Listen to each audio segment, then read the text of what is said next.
Hi అండి, welcome to RR collection అండి. నేను సుహాసినిని. ఈరోజు మీకు చూపించే స్పెషల్ ఐటెం ఏంటంటే ఇన్స్టెంట్ తిరగమాత వడియం అండి. ఇది ఇంట్లో ఉంటే కూరల్లోకి తిరగమాత చాలా ఈజీ అయిపోతుంది. ఏ పప్పు కూరలైనా వేసుకోవచ్చండి. ఆకుకూరల్లో వేసుకోవచ్చు, చేపల పులుసుల్లో వేసుకోవచ్చు. కమ్మని సువాసనతో ఈ వడియం ఒక్కసారి చేసుకుని ఉంచుకుంటే చాలా రోజులు నిల్వ ఉంటదండి. కొన్ని ఉండలు మనం వాడుకునేందుకు బయట ఉంచుకొని మిగిలిని ఫ్రిడ్జ్ లో ఉంచుకుంటే మనం చేసినప్పుడు ఏ విధంగా ఈ కలర్ ఉందో అదే విధంగా ఉంటదండి. ఫ్రిడ్జ్ లో ఉంటే చాలా రోజులు, 1 సంవత్సరం రోజుల పైన ఉంటాయి. కాబట్టి మనం ఇప్పుడు వీటికి ఏమేం కావాలో ఇప్పుడు ఈ వడియానికి ఎట్లా చేయాలో చూపిస్తానండి.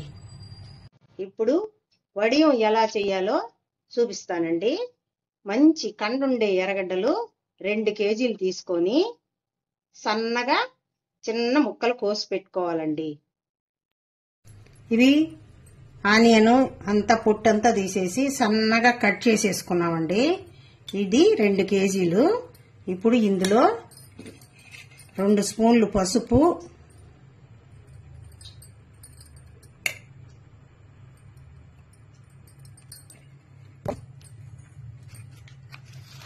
ఇప్పుడు పసుపు 2 స్పూన్లు వేసాము.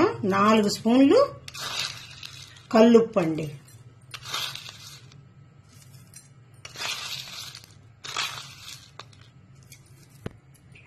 ఇప్పుడు దీన్ని బాగా కలిపేసి ఒక మూత పెట్టి పక్కన పెట్టేసి ఉదయాన్నే మనం దీన్ని మళ్ళా ఏం చేయాలో ఉదయం చూపిస్తానండి.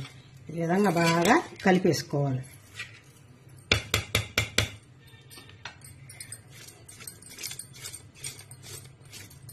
బాగా వెడల్పు గిన్నె అయితే బాగుంటదండి. నా దగ్గర ఇంతకన్నా వెడల్పు గిన్నె లేక దీనిలో పోసాను. ఇదైనా సరిపోతుంది. ఈ విధంగా అంతా కలిపేసుకోవాలి. ఇప్పుడు ఈ విధంగా కలిపేసి మూత పెట్టేయటమేనండి. ఇప్పుడు చూడండి, ఇది బాగా ఊరిపోయి ఉంది. ఇప్పుడు దీనికి ఏమేం కావాలో చూపిస్తానండి. 200 గ్రాములు మినప్పప్పు, 200 గ్రాములు తెల్లగడ్డలు పొట్టుతోటే కచ్చా పచ్చగా దంచి పెట్టుకున్నానండి. 100 గ్రాములు జీలకర్ర, 100 గ్రాములు ఆవాలు, 50 గ్రాములు మెంతులు, ఇంగువ పొడి 1 టేబుల్ స్పూన్, కరివేపాకండి సన్నగా ఈ విధంగా కట్ చేసి పెట్టుకున్నాను. ఇప్పుడు ఇవన్నీ వేసి మనము ఇందులో కలిపేయాలి. మొత్తం అన్ని వేసేస్తున్నాను. ముందు 200 గ్రాములు మినప్పప్పు అండి. దీనిలో నుంచి 2 పిడికిళ్ళు తీసి పక్కన పెట్టేసుకోవాలండి. కొరవన్నీ వేసి కలిపేయాలి. మిగిలిన ఈ మినప్పప్పు అందులో పోసేస్తామండి. మినప్పప్పు వేసేసానండి. తర్వాత జీలకర్ర వేసేసాను, ఆవాలు వేసేసాను, మెంతులు, ఈ కరివేపాకు కట్ చేసుకున్న కరివేపాకు, కచ్చా పచ్చగా దంచుకున్న వెల్లుల్లి పేస్ట్, 1 టేబుల్ స్పూను ఇంగువ పొడి అండి. ఇప్పుడు ఇవన్నీ బాగా మనం చేత్తో కలిపేయాలి.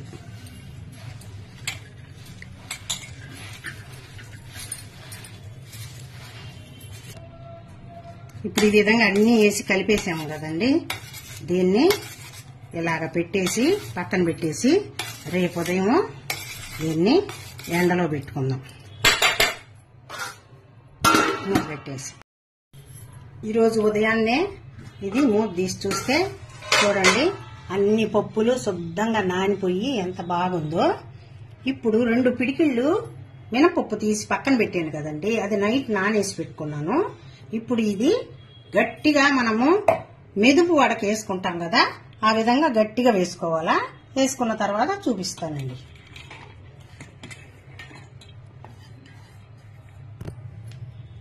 కొద్దిగా వేడి చేసుకున్నానండి వాటరు.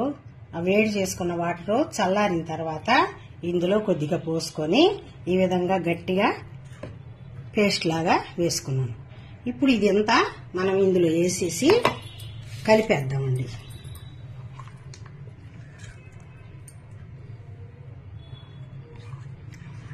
ఇది ఎందుకు ఈ విధంగా వేసామంటే ఇది ముద్ద మనము పట్టేటప్పుడు బాగుంటుందండి.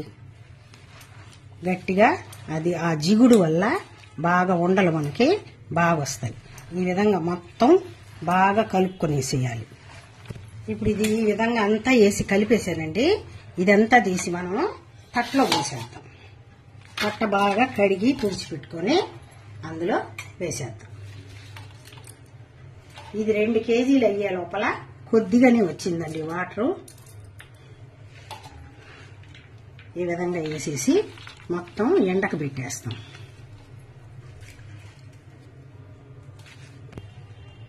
ఈ విధంగా తట్లో పోసేసి మనము మంచి ఎండ కాదండి ఇప్పుడు ఆ ఎండకు పెట్టేసి మీరు 2-3 సార్లు పెట్టిన తర్వాత నుంచి సాయంత్రం లోపల ఎండ ఉన్నంత వరకు 2-3 సార్లు ఇలా కలిపెడుతూ ఉంటే అది బాగా ఎండిపోద్దండి.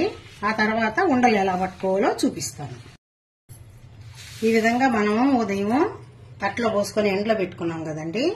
ఇప్పుడు తెచ్చి ఎండ అంతా పోయిన తర్వాత తెచ్చేసి దీనిలో మళ్ళీ వేసేసేయాలండి. మొత్తం వేసుకొని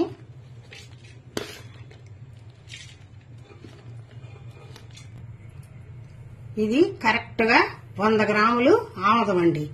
ఈ ఆముదాన్ని మొత్తం చుట్టూతా పోసేసి పెట్టేసి రేపు ఉదయాన ఉండలు చుట్టుకొని మనం మళ్ళీ ఎండలో పెట్టుకోవాలి. మంచి ఆముదం అండి. ఇది గానుక్కాడికి పోయి తెచ్చుకున్నాము. మంచి ఆముదం అయితేనే పోసుకోండి, లేదంటే మీకు దొరకలేదంటే నువ్వుల నూనె అయినా పోసేసుకోండి.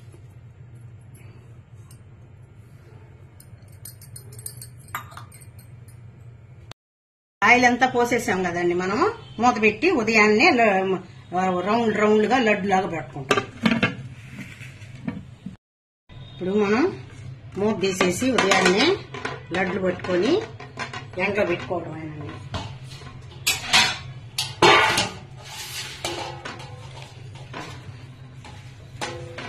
ఆయిల్ పోసాం కదా, చూడండి ఎంత బాగుంది, మెత్తగా అయిపోయింది. ఇది భలే ఉంటదండి. కూరల్లో వేస్తే ఎంతో టేస్ట్ ఉంటది. పప్పుల్లో, ఆకుకూరల్లో ఆ స్మెల్ కి పక్కనింటోళ్ళు ఉడియం తిరగమాత పెట్టారు అనుకుంటారు. అంత బాగుంటది. ఇది ఇప్పుడు చాలా మంది చేయటం లేదు కానీ మా అత్తమ్మ, మా అమ్మోళ్ళు వాళ్ళందరూ భలే చేసి పెట్టుకునేదండి. 5 కేజీలు అలా చేసేది. ఇలాగా పెద్ద పెద్దవి పట్టుకోక్కర్లేదండి, చిన్నగా పట్టుకుంటే బాగుంటది. ఈ విధంగా రౌండ్లుగా పట్టుకునేసి ప్లేట్లో పెట్టేసి అప్పుడు ఎండకు పెట్టేసేది.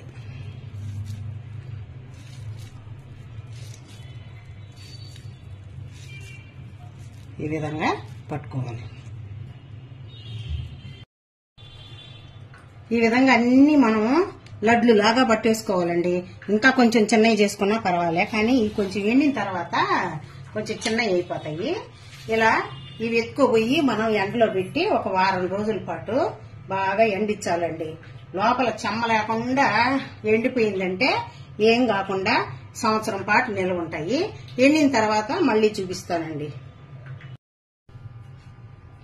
ఇవి 10 రోజులు ఎండబెట్టానండి. 10 రోజులు ఎండేయి. ఇట్లా మనము ఒకటి ఓపెన్ చేస్తే బాగా లోపల నెమ్ము లేకుండా ఇంకా కొంచెం ఉందండి. ఇది ఇట్లా మనం కొద్దిగా లోపల నెమ్ము ఉందండి, ఇంకా ఒక 5-6 రోజులు పెట్టేసుకోవాలా. బాగా లోపల నెమ్ము లేకుండా ఎండిపోయిందంటే మనము తీసుకొని వాడుకోవచ్చండి. ఇవి ఇంకా బాగా ఎండిపోయినాయండి. ఇవి మనం కొన్ని ఒక 4 ముద్దలు అలా బయట పెట్టుకొని వాడుకుంటా. కూరవన్నీ ఒక డబ్బాలో గాని, ఒక గాజు బౌల్లో గాని, కవర్లో గాని వేసి ఫ్రిడ్జ్ లో పెట్టుకొని కావాల్సినప్పుడు ఒక 2-3 ముద్దలు బయట తీసి పెట్టుకొని వేసుకుంటే భలే బాగుంటదండి. ఇది కొంచెం లాంగ్ ప్రాసెస్ అండి. మీరు ఇంతసేపు నా వీడియోని ఇంత ఇంట్రెస్ట్ గా చూసినందుకు మీకు అందరికీ ధన్యవాదాలండి. లైక్ చేయండి, షేర్ చేయండి, సబ్స్క్రైబ్ చేయండి.